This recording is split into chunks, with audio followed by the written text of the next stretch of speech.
queria entender a criação do MBL e por que a direita não aceita o MBL. Criação, você tá falando? Como é que foi? O MBL foi criado com uma proposta. Sim. Teoricamente, de direita ali, para tirar o governo de esquerda do lugar. Onde que o MBL perdeu, ou onde que o MBL se intitulou autossuficiente para sair dessa bolha da direita que a gente tem hoje? Na verdade é o seguinte, o que você está chamando de direita, na verdade, é o bolsonarismo. Né? Não é que a gente não é aceito pela direita, a gente não é aceito pelo bolsonarismo.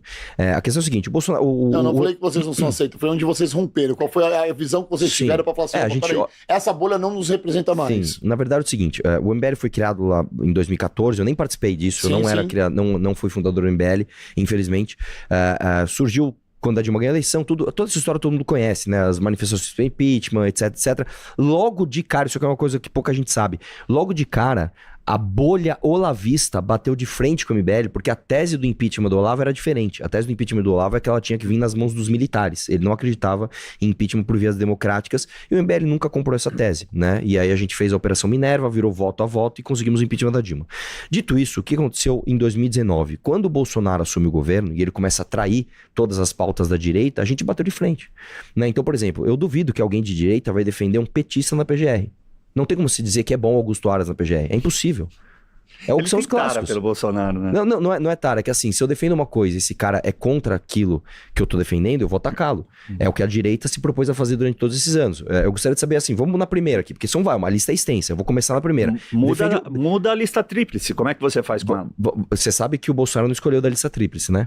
Ele escolheu o indicado. Aí você tá ficando mais fácil ainda. Não, cara, mas tá bom. Não, deixa eu explicar. Tá bom, então me explica. Caivano, deixa eu explicar pra você como é que funciona. O que é a lista tríplice? O Ministério Público vai e chega com uma lista de 3 nomes. Escolha esses 3, por favor.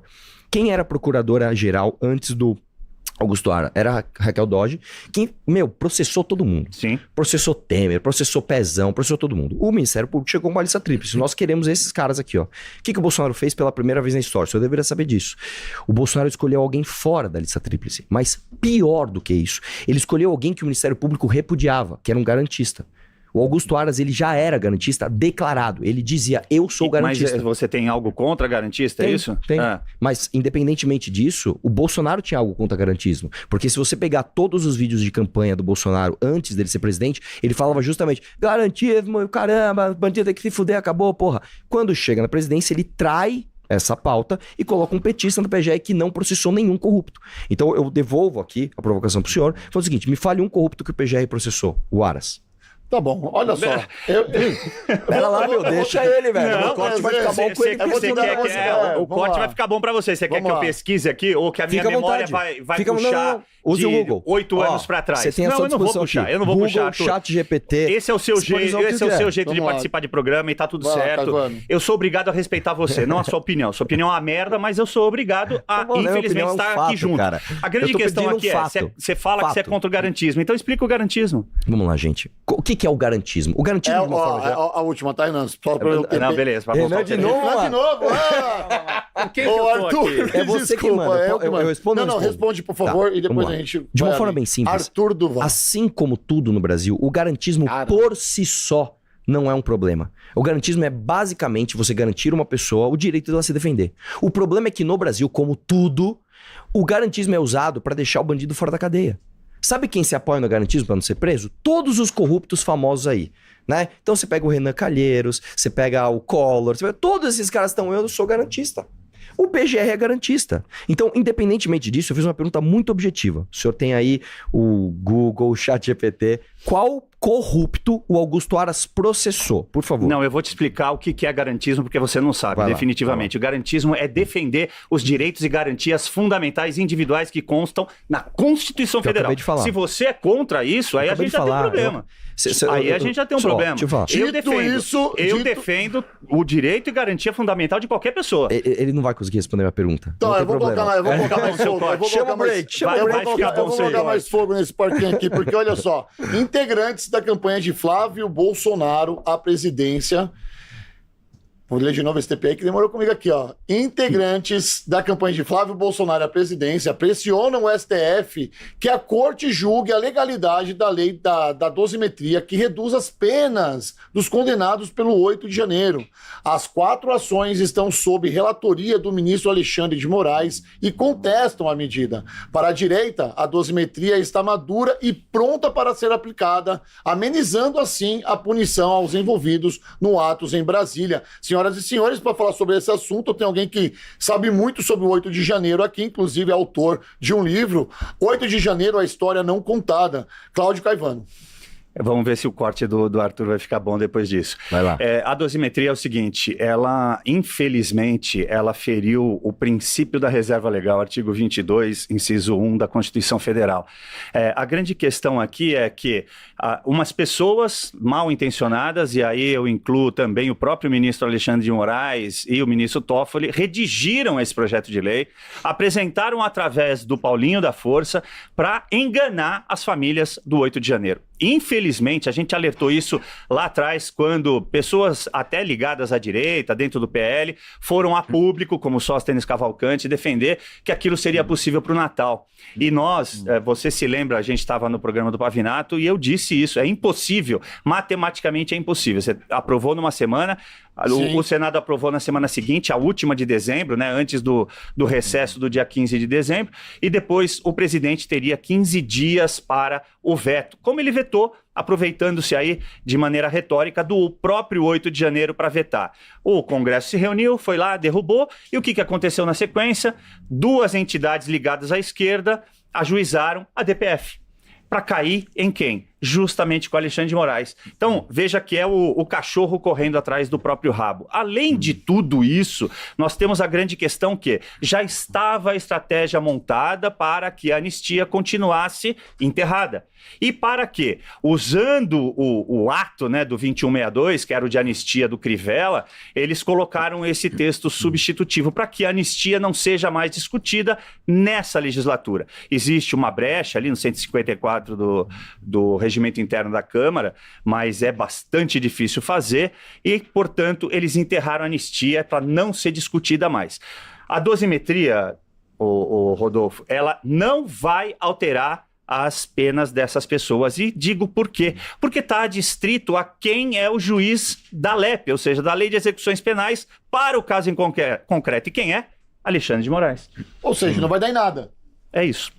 Foi feito para enganar a direita. Bom, se ater a alguns pontos aqui, que é o que eu vou fazer aqui, porque acho que o Caivano é especialista no assunto. Foi aprovada uma lei no Congresso Nacional.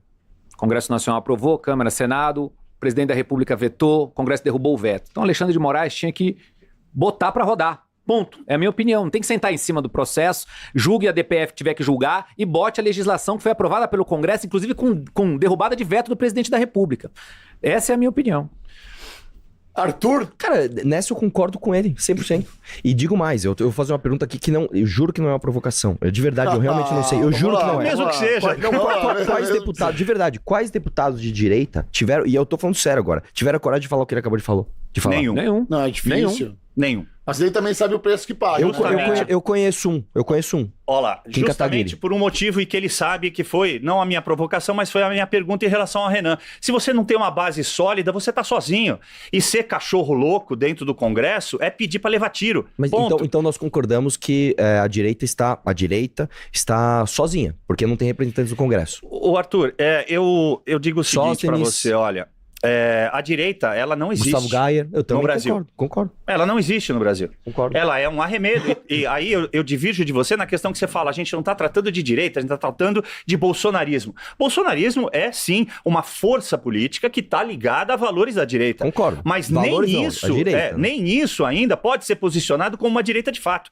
Porque aí você só vai ter politicamente uma direita de fato quando você tiver um partido genuinamente de direita, que MBL não é, evidentemente. MBL não é partido. Agora, a grande questão é você conseguir fazer isso para lá no futuro você ter deputados de direita, senadores de direita. Pois é. O que a gente vai ter de novo, Rodolfo, Ricardo, o próprio Arthur e a audiência, nós vamos ter pessoas eleitas agora nessa eleição, que muito provavelmente vão estar mais à direita no campo conservador, defendendo alguns valores da direita. Agora, se autodenominar direita, acho que nem coragem para isso muitos deles vão ter. Aí, novamente, eu vou repetir a pergunta aqui.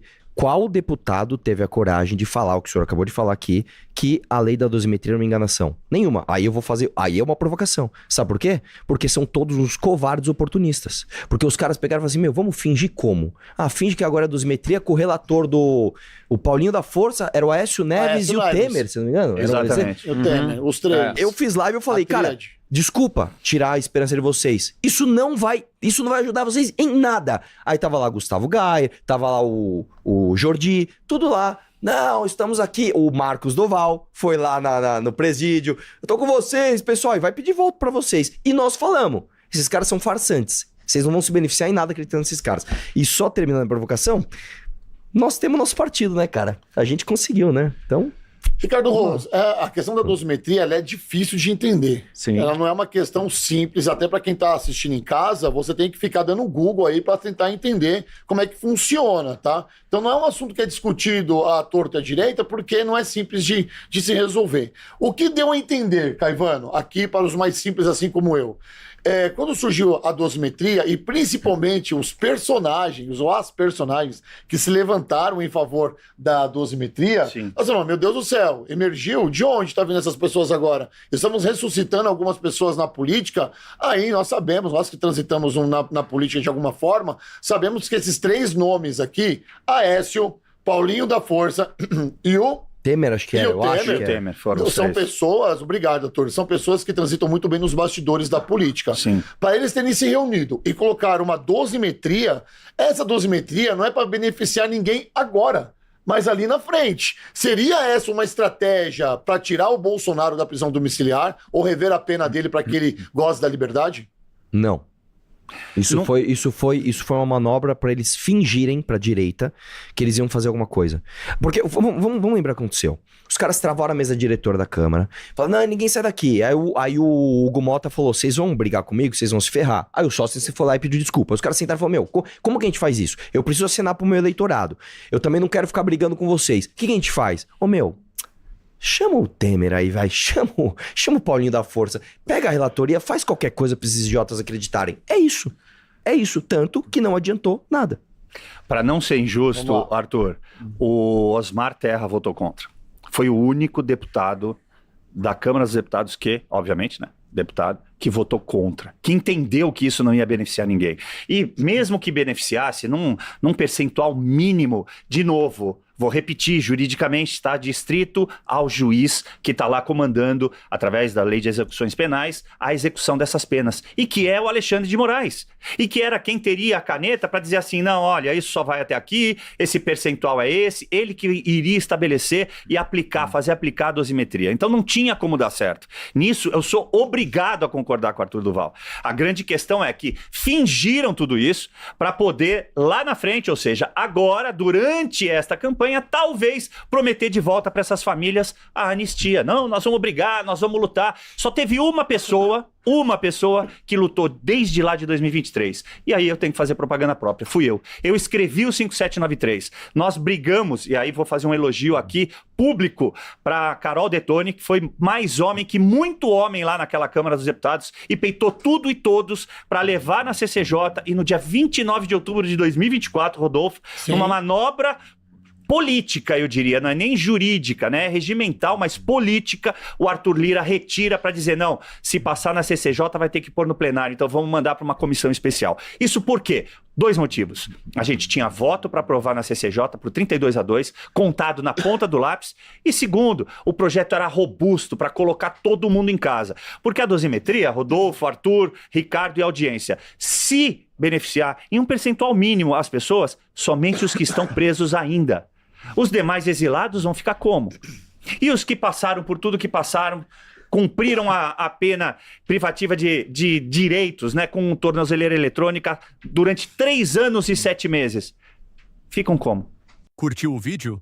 Então deixa o seu like, se inscreve e ativa o sininho. Tamo junto e até a próxima.